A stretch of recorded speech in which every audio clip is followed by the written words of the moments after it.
Philly's best R&B and throwbacks, 105.3 WDAS. Throughout the last couple of days, talked about one of the most talked about cases in the city of Philadelphia in a very long time. Of course, the untimely death of Kada Scott, 23 years old, Penn State grad, beauty queen. Even for many, more importantly, a daughter, a sister, and a beloved friend. Charged in her death, officially charged with the cause of death, gunshot wound to the head, per the medical examiner. Charges at this point, murder, theft, and abuse of corpse. The individual being charged by the district attorney, Larry Krasner, in his office is Keon King. This case has gotten national attention, and joining me here in the studio, also getting attention, is Attorney Shaka Johnson, who has been heard on this show many, many, many different times, and did not shy away on this one. First of all, Shaka, welcome to the Afternoon Traffic Jam. Always good to have you here in the studio. Thank you. Thank you for having me, Frankie. You're welcome, and I want to be clear Yes. that this is an audience that trusts what I do. Thank you for agreeing to do this interview. No holds barred. Yes. We did not discuss, don't ask me this, don't ask me that. You know, what I'm going to ask will be in the interest of what I think my audience wants to know. Of course. I do appreciate you coming in without those boundaries. Absolutely. And you wanted to talk about why, in particular, you took this case. I've got some questions for you along the way. I'm going to start there with you. Why take this case that has garnered national attention for people who have daughters, sisters, and the like, or just compassionate? You're representing the individual as a defense attorney that has been charged with her murder. When you just said for people who have daughters and sisters like myself, you mean? My 22-year-old college graduate from an HBCU black daughter, I have one of those. I have a wife, I have a sister, a mother. And so before the wildly, profoundly tragic passing of Miss Scott, I have had to have this conversation with myself because it is not the first murder of a black woman in this city. It is not the first act of domestic violence that I have had to represent someone for in this city and others. I practice as a defense attorney. As a defense attorney. I practice in several jurisdictions. This is not the first time I've had to have a by myself conversation and talk to the very few people that have my ear to find out if this was a representation I was going to take on. What was your why? Let me say this, Frankie. The why wasn't that. Let me tell you what it wasn't first, please. This is not like some people so ignorantly stated online. And I'm going to talk about that in just a moment if you allow me. This is not about money. This is not about money. I've been getting coins a long time. This is not about money, okay? I'm just going to be very frank about it. This is not about clout chasing or needing to somehow be in the public eye with a high-profile case. You're talking to the person who represented one of the leader of the Proud Boys. Okay? If just to remind people who we're dealing with before I get to the why. There was no public outcry when I, based on my legal acumen and my skill, the student loans that me and my mama took out to put me through school to get me to this point, no one emailed or had a bumbling word to say that me, Black Shaka, was representing one of the Proud Boys in Washington, D.C. They came for my legal skill. When someone shot up the Eid here in the city of Philadelphia, they came to me for that. I could go down the list, Frankie. All right. Listen, I'm going to get to your why. I've got to take this break. Yeah, I'm right here. You know, but this is what we do. I'm here sorry, for it. and to be here with your energy. We're online and on the air with this conversation. Shaka Johnson is my guest, and I'm going to get to the why. Thank you for that. Yes, ma'am. We'll be back after this. The world is listening. We are back. My guests, the phone lines, Shaka, are on jam right now. You started talking about who you have represented. Absolutely. My question to you in this case, because there are some people that are angry that you, with all of your respect and professional acumen, would take a case where this young man killed a young black woman as a black attorney. At the moment, he's alleged to have done that. And we have to keep things. I stand corrected. Alleged to have committed this crime. But as a black man, you took this case.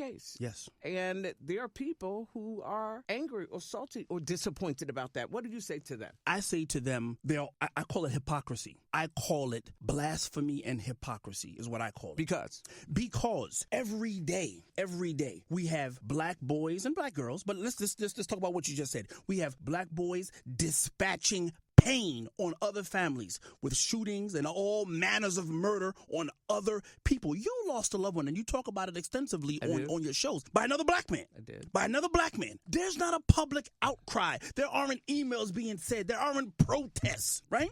But when that person decides to get a lawyer who doesn't look like me, there's no question. As a matter of fact, the popular consensus is that person will probably go and try to get the best representation, whatever that looks like. But when it's a black man, when it's a black attorney, and I'm speaking for a lot of black attorneys who may not be saying this publicly, but they've been all on my phone privately, we are held to a different standard for whatever reason. I'm a professional. I took an oath. Just like doctors take a Hippocratic oath, I took an oath to represent the people that are in my wheelhouse of business, the clients that I've chosen to represent a certain type of way. And let me just say this.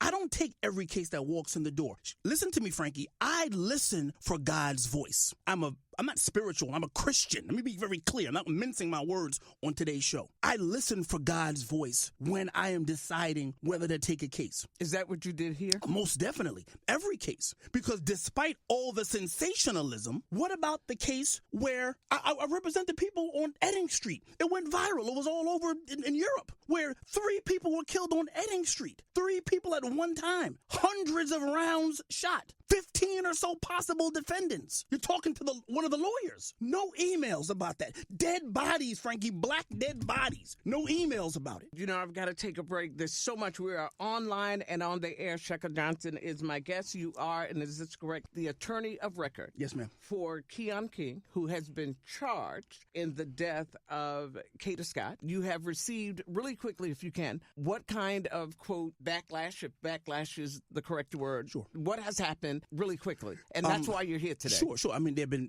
threats, but that's not new. We've represented lots of people, and we've gotten these, but it's been a little bit hyped up this time. My staff is concerned. There have been online petitions to have for people, which they have no bearings on my life, but I'm just telling you what's been happening. Online petitions to have me removed from the case because they don't want me representing this gentleman. Social media has gone bananas. Okay. All right. So you talk about, and I've got to go, taking this case and praying about it. Absolutely. When it comes to taking a case like this one, do you make the decision personally or professionally as an attorney, or both? And if you believe, if appropriate, professionally, what would you say to Kada Scott's family?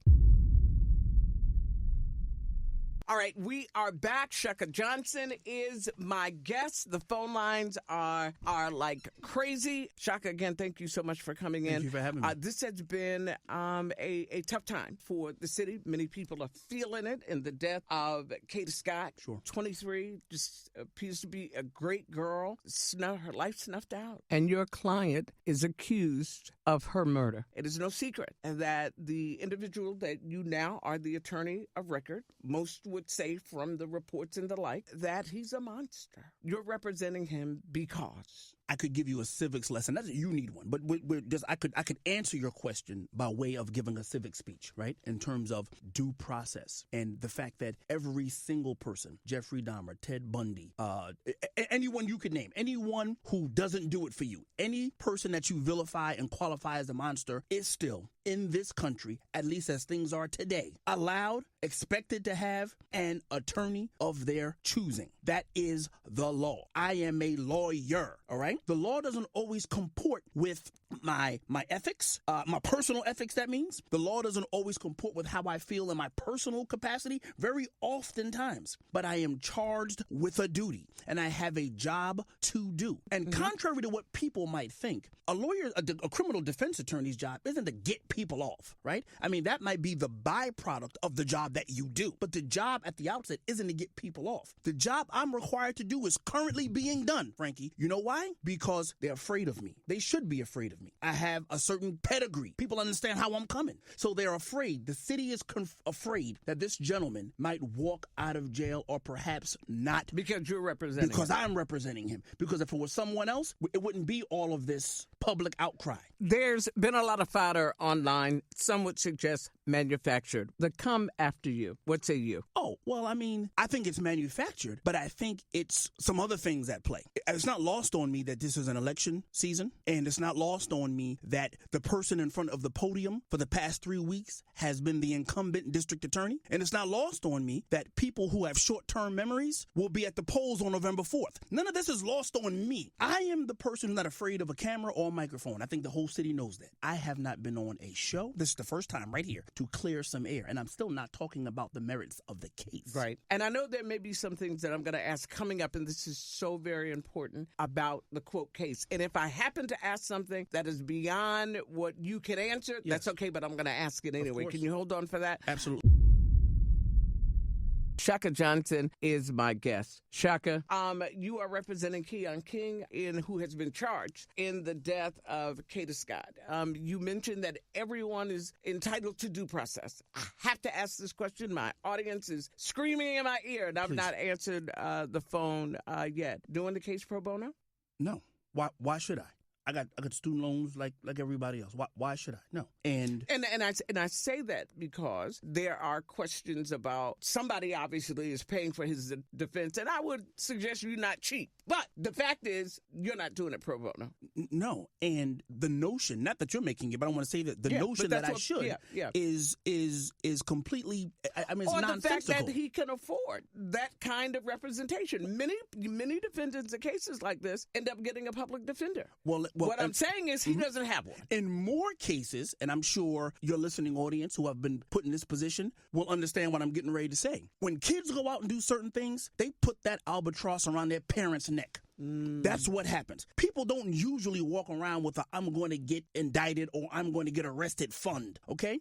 They put this around the backs and over the necks of their grandmamas and their moms and their dads and their aunts and the fish fries and the GoFundMes. That's what they do. And they do that and they go and give it to someone. They pay a person. They vet a list of candidates that they think is the best person for the job, and then they go and do interviews. I'm sure I'm not the only person this family spoke to, but let me say this. I was involved from this case before I even knew what it was. We initially, my office and we thought this case, and so did his parents, we thought this case was about the young man bench warranted on a DUI.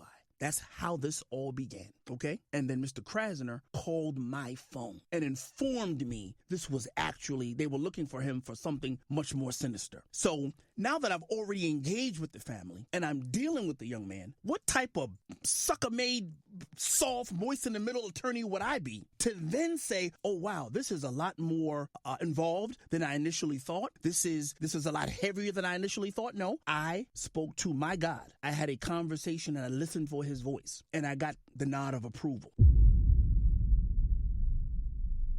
Let me be very clear. I don't know. How do you personally say, or with any case, let's not even say this case, when you're taking a case that's high profile like this, you talked about some earlier. Sure. Because there is a victim here. Mm-hmm. You're a defense attorney. How do you reconcile the two? There is a victim in almost every single case, even the ones that are nonviolent, right? Even the theft cases, even the forgery cases. When you take some old lady's money and she has no money to get food or pay her mortgage for the month because you decided to steal her credit card, there's a victim in every case. We're talking about the violent ones because that's just where it's a little more sexy, honestly, and sells more tickets, right, when we talk about the violent cases. But the fact is, all of these crimes have victims, right? And whether it's selling drugs and having somebody OD on the heroin that you sell that's laced with fentanyl, so these kids now have no parent, there's victims in all of these cases.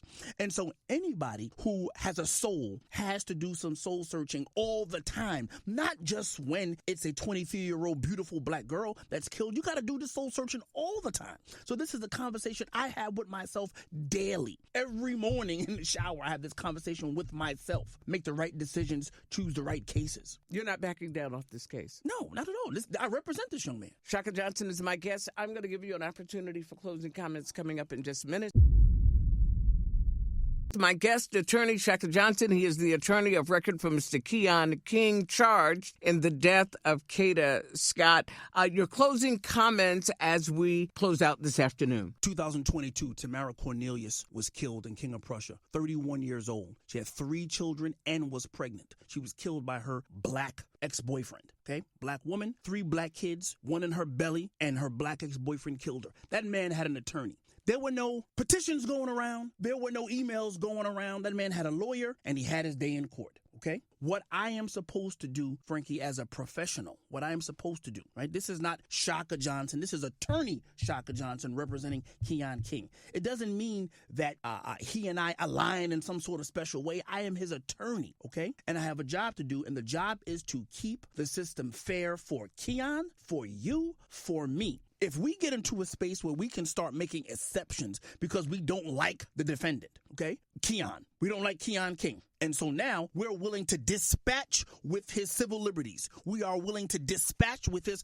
constitutional protections because we don't like him. It's Keon today. It's me tomorrow. It's you tomorrow. It's your son. It's your daughter. It's your loved one. I'm telling you, it is a slippery slope that if you allow it to happen to Keon, it's you the next day. History is a guide. But if history is a guide, you will know if you give an inch in this particular regard, tomorrow you will be swept away with the current. Your client back in court November 10th, your thought? I imagine that there will be a bunch of fanfare on that particular day, but I am going to try to keep this about the work, making sure that the other side is playing by the rules that we both have been given to play by. And that's what being an attorney is. If they secure a conviction against Keon, just like they should with every defendant, they're going to do so by not cheating. I'm going to see to it. That's all I'm saying. Be the best you can be, prosecutors, because I'm going to be the best defense attorney I can be. And that's how you assist and help the system. Would it be appropriate, the attorney for the defendant, to say anything to the victim's family of Kada Scott? I have purposefully not gotten on a TV camera and not spoken the way in which I think everyone's accustomed to me doing on this particular case out of respect for the Scott family. I have kept my mouth shut, my comments to myself, and I've instructed those in my employ, don't get on the internet, on Instagram and other social media platforms talking. I've given a gag order, okay, including myself, out of respect. So what I'm saying to you is I am trying to keep it about the work, specifically about the legal work between the prosecutor's office and my office. I'm not the one pulling up a podium every 3 days, dragging this out. There's somebody doing that, but it's not me. And then you have to wonder why. Why? Is it just coincidence, Frankie Darcell, that 2 weeks before election, you're bringing out the podium every 3 days in this particular case? No one's even talking about his Republican counterpart. He is monopolizing the airwaves and using this to do it. There's a lot going on, but it has nothing to do with the fact that Keon hired an attorney. All right. Shaka Johnson is my guest. Thank you for coming in. I have got to get out of the way for a demo because we could talk through the quiet storm. Yes, we could. And I would lower my voice and talk just like this. And the Sweat Hotel. On the way, more Philly's best R&B and Throwbacks 105.3. Thank you, Shaka, for coming in.